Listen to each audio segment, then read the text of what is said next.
Channel. तो guys जो मेरा वीडियो देखते हैं, मुझे सब्सक्राइब करते हैं, आई एम वेरी थैंक्सफुल। तो 18 तारीख से पितृपक्ष श्राद्ध शुरू हो चुके हैं। तो गाइस हमारे जीवन यापन की शैली, हमारी परंपरा, संस्कृति, हमारे अनुभव, हमारे संस्कार, यहाँ तक कि हमारे जो भरण पोषण है उसके लिए भी हम अपने पूर्वजों के ऋणी रहते हैं।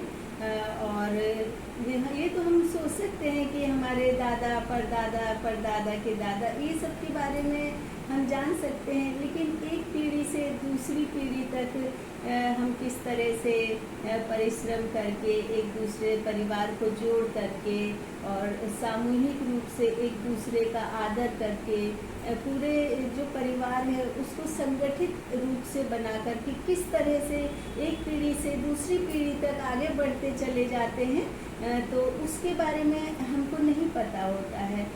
तो ये जो पितृपक्ष होते हैं, ये पितृपक्ष एक पर्व होता है। हमारी विरासत, हमारे अनुभव, हमारे जीवन की शैली, यहाँ तक कि हम अपने भरण पोषण के लिए भी अपने पूर्वजों के लिए ऋणी होते हैं। और हम यदि सोचे तो दादा परदादा, उनके दादा परदादा, यहाँ तक के बारे में हम जान सकते हैं, लेकिन हमारे पूर्वजों की कितनी पीढ़ियाँ थी, कितने मेंबर थे, उनके क्या क्या नाम थे, ये सब हम नहीं जान सकते हैं। और पितृत्मक सत्ता का मतलब ये नहीं होता है कि ये राजनीति है, बल्कि एक पीढ़ी का पूरे परिवार का ईमानदारी से, विश्वास से और पूरी कर्मठता से दूसरी पीढ़ी तक पहुंचने का एक बहुत ही खूबसूरत सामंजस्य है। और वासुदेवाय कुटुम्बकम का मतलब होता है कि पूरा जो कुटुंब होता है कई पीढ़ियों से चला आता है, तो उसको कुटुंब कहते हैं। तो कुटुंब का मतलब ये नहीं होता है कि इसमें सिर्फ हाँ ये मेरा परिवार है, ये प्रॉपर्टी तेरी, ये प्रॉपर्टी मेरी है, ये नहीं होता है बिल्कुल। जो कुटुंब होता है वो कई सारी जो पीढ़ियाँ होती है ना, वो मिल करके बनती हैं, तो उसको कुटुंब कहा जाता है। इसलिए कहा जाता है कि वासुदेवाय कुटुम्बकम। तो ये जो पितृपक्ष के श्राद्ध होते हैं, तो पितृपक्ष के श्राद्ध में पिंडदान करने से एवं संपूर्ण विधि विधान और श्रद्धा भक्ति के साथ में यदि श्राद्ध करते हैं एवं पिंडदान तर्पण वगैरह करते हैं, तो यदि किसी के परिवार में अकाल मृत्यु हुई हो, यदि किसी अविवाहित व्यक्ति की मृत्यु हुई हो, और या फिर कोई व्यक्ति बहुत गंभीर बीमारी से पीड़ित था जिसकी मृत्यु हुई हो, या फिर कोई छोटा बच्चा हो उसकी मृत्यु हुई हो, तो इस तरह से विधि विधान से पूरे संस्कार कर्म करने से श्राद्ध के उस व्यक्ति या बच्चे की आत्मा को मुक्ति मिल जाती है। और कई लोग कहते हैं कि नहीं, श्राद्ध तो अपने जीते जी तो माता पिता सास ससुर का ध्यान नहीं रखते हैं, लेकिन मृत्यु के बाद श्राद्ध करते, तो ऐसा बिल्कुल भी नहीं है। जो जीते जी अपने माता पिता या सास ससुर का ध्यान रखते हैं वो ही श्राद्ध करते हैं, क्योंकि ये कोई ज़रूरी नहीं है कि परिवार में बच्चे यदि अपने माता पिता के साथ रहते हैं तभी उनकी सेवा कर सकते। कई बार नौकरी की वजह से या कई कारण ऐसे होते हैं कि अपने परिवार से बहुत दूर जाना पड़ता है, दूर रहना पड़ता है।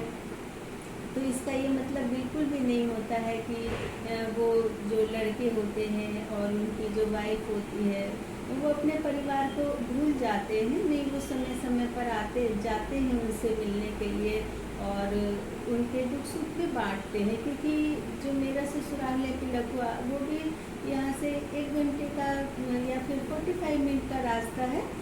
तो वहाँ पर ट्रैफिक इतना ज़्यादा हो जाता है, वहाँ पर एक फाटक है, वो 3-4 बार फाटक बंद होता है, बंद होने के बाद उसको खुलने में ही 1 घंटा लग जाता है। तो हम लोग जब भी पिलखुआ जाते थे तो सुबह 5 बजे चले जाते थे, और जब भी मेरी सास यहाँ पर आती थी हम लोग उनको लेकर आते थे, छोड़ने भी जाते थे। यदि वो बीमार हो तो उनको दवा वगैरह दिलाना, मतलब हम लोग पूरा उनका ध्यान रखते थे, उनकी सेवा करते थे। लेकिन यदि दूर रहते तो ये मतलब नहीं कि यदि कोई कहे कि नहीं हमने तो अपने सास ससुर की सेवा ही नहीं करी है, तो क्योंकि जो दूर से देखते हैं, दूर से देखने में और पास रह करके उसे देखने में बहुत ज़्यादा फर्क होता है। तो ये जो पितृपक्ष श्राद्ध होते हैं, ये एक पर्व की तरह होते हैं, क्योंकि एक पूरे सामूहिक परिवार, संगठित परिवार और नैतिकता, संस्कृति और परिवार को जोड़ करके चलने का एक बहुत ही खूबसूरत सामंजस्य है। और आजकल के जो युवा पीढ़ी के बच्चे हैं वो भी सफलता अर्जित करते हैं या फिर बहुत सारा परिश्रम करते हैं और बहुत ज़्यादा साहसी होते हैं। तो ये भी कहीं ना कहीं उनके पूर्वजों का योगदान होता है, क्योंकि हमारे घर में जो सबसे ज़्यादा बुजुर्ग होते हैं वो कई पीढ़ियों के अनुभव को सहेज करके रखते हैं। तो ये जो कई ऐसे भी दंपत्ति होते हैं कि कई वर्ष हो जाते शादी के, वो निसंतान रहते हैं, तो वो लोग पितृपक्ष अमावस के दिन श्राद्ध करें और उसमें पका हुआ अनाज अर्थात पूरी सब्जी, फल फ्रूट, काला तिल और वस्त्र और उसके अलावा खीरा जरूर रखें और काला तिल और उसकी पूजा करके या मंदिर में पंडितों को दान दें। और उसके अलावा कौवे, गाय, चींटी, पशु पक्षियों को भी थोड़ा सा अनाज खिलाएं, तो आपके घर में जल्दी ही आपके आंगन में छोटे से बच्चे की किलकारी गूंजने लगेगी।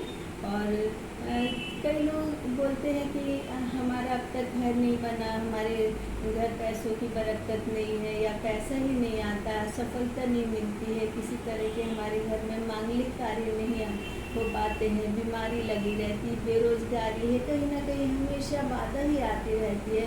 तो जो इस टाइप से होता है ये कहीं ना कहीं ये पितृऋण ही होता है।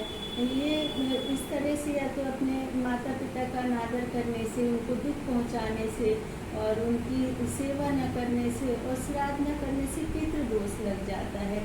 तो यदि आप पितृपक्ष में पूरी श्रद्धा के साथ में दान पुण्य करते हैं तो आप पर से ये दोष हट जाता है।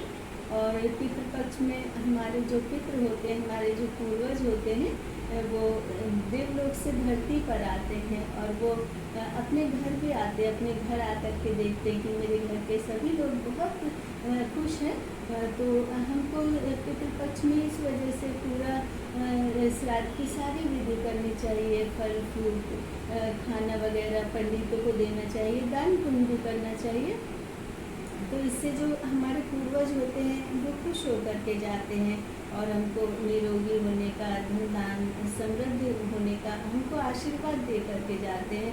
और कई लोग ऐसे भी होते हैं जो बोलते हैं कि हमको या तो बहुत ज़्यादा पैसे वाले हैं तो हमें ये सब नियम पूजा करने की क्या ज़रूरत है, या फिर कुछ लोग ये सोचते हैं कि हमारे पास तो कुछ भी नहीं है तो हमें ये सब करने की क्या ज़रूरत है। लेकिन हम यदि धरती पर आए हैं, हम एक मानव हैं, भले ही हमको कुछ ना मिले, ये हमारे पास बहुत कुछ है, तो वो सब से पहले हमारे लिए भगवान है, हमको सबसे पहले भगवान को मानना चाहिए। और पितरों में जो पूर्वज आते हैं वो भी भगवान की तरह होते हैं, क्योंकि वो देवलोक से आते हैं। और यदि आप श्राद्ध नहीं करते हो, दान पुण्य नहीं करते हैं, मांस मदिरा खाते हैं, व्यसन करते हैं, जो कि दैनिक जीवन रूटीन में भी वो बहुत ज़्यादा वर्जित होता है, क्योंकि इस तरह से हमारी सामाजिक, आर्थिक, पारिवारिक सारी स्थितियाँ जो होती है छिन्न भिन्न हो जाती हैं। तो यदि आप श्राद्ध कर लेते हैं तो आपके पास यदि कुछ भी नहीं है तो आपको ऐसा लगेगा कि नहीं, मैं बहुत खुश हूँ, मेरे पास में बहुत कुछ है। और यदि आपके पास में सब कुछ है और यदि आप श्राद्ध करते हैं तो आपको लगेगा कि भगवान ने मुझे इतना कुछ दिया लेकिन मुझसे कहीं ना कहीं गलती हो रही थी, और अब मैंने ये जो श्राद्ध किया है तो मुझे मेरी गलतियों की माफ़ी मिल गई है। और ये जो श्राद्ध चलते हैं, इस श्राद्ध में ओम नमः शिवाय मंत्र का जाप करना चाहिए या सुनना चाहिए, महामृति मंत्र सुनना चाहिए, क्योंकि ये जो समय होता है ज़्यादा से ज़्यादा चिंतन का, मनन का होता है। हम अपने पूर्वजों को याद करते रहते हैं, उनके स्नेह को, उनके आदर को, जो कुछ उन्होंने हमारे लिए किया है, हम सब कुछ याद करते रहते हैं। तो ये जो समय होता है, इस समय ज़्यादा से ज़्यादा अपने मन को स्थिर रखना चाहिए और अपने मन को भगवान के ध्यान में लगाना चाहिए।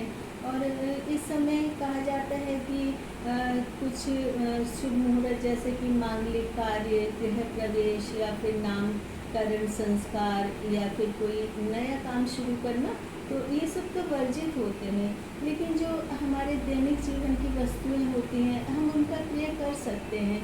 और उसके अलावा कई लोग कहते हैं कि इस समय भगवान जी को टच नहीं करना चाहिए, पूजा पाठ नहीं करना चाहिए। तो ये तो हमारे डेली रूटीन में आता है, क्योंकि सुबह उठ करके, सुबह स्नान इत्यादि करके तो सबसे पहले हम भगवान का पूजा पाठ करते हैं। उनके पूजा पाठ स्नान से उनको भोग लगा करके तभी हम अपने दिन की शुरुआत करते हैं। और कई बार पितृपक्ष में श्राद्ध के लिए जो हमारे पूर्वज होते हैं, उनके श्राद्ध की तिथि याद नहीं रहती है, तो कोई बात नहीं, इसमें चिंता करने की बिल्कुल भी ज़रूरत।